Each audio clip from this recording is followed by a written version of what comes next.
firman Tuhan justru memberikan sebuah pengharapan. Firman Allah justru membuat sebuah kepastian. Seharusnya hati kita ada di sana, Bapak Ibu Saudara.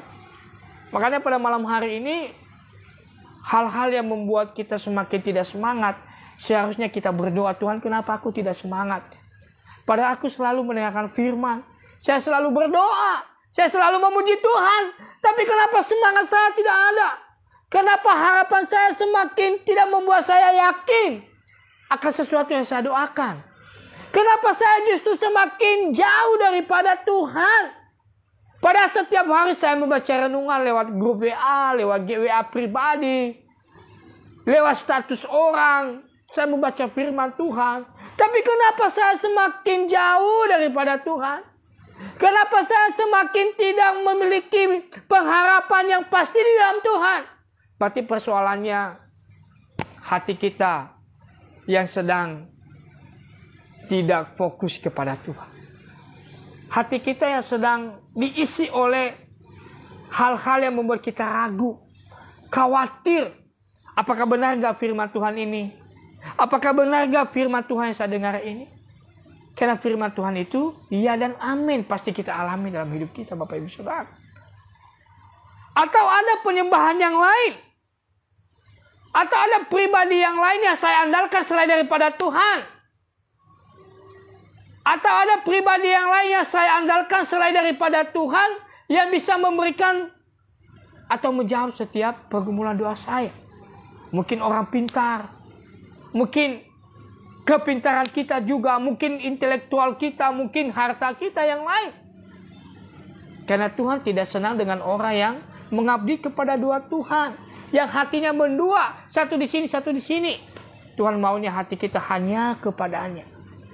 Kalau hati kita hanya kepada Tuhan, saya yakin kita pasti fokus ke sana. Tapi kalau hati kita mendua, terkadang justru kita yang bingung. Ke sana apa ke kiri, ke kanan atau ke kiri, maju atau mundur. Karena hati yang mendua pasti tidak tenang. Tapi kalau hati kita fokus hanya satu, saya yakin dan percaya, apapun pergumulan, apapun tantangan, kita tetap memandang Tuhan. Saya tetap memandang Yesus. Harapan saya hanya Yesus. Jawaban doa saya hanya ada kepada Yesus. Ketika kita fokus demikian, saya yakin dan percaya kita mengalami ketenangan. Kita memiliki fokus utama hanya kepada Tuhan. Tapi kalau mendua ke kanan, ke kiri, pasti kita memiliki jawaban yang tidak pasti. Pasti kita lepas depan, lepas juga sebelah kiri, lepas sebelah kanan. Percuma kita berjuang.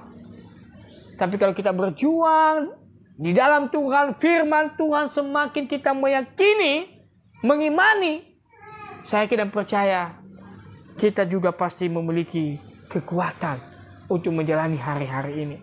Tuhan sangat membenci dosa yang satu ini tentang penyembahan kepada berhala.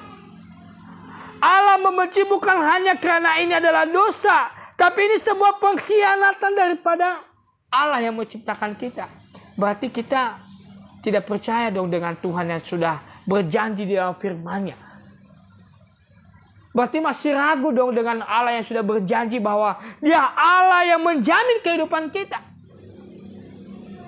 Oleh sebab itu Bapak Ibu Saudara diberkati oleh Tuhan, Allah begitu benci terhadap orang yang menyembah kepada berhala. Benci kepada orang yang mendua hati. Malam hari ini yang masih mendua hati, baik terhadap pacarnya mungkin, apalagi kepada Tuhan, mari kita bertobat, mari kita kembali kepada Tuhan.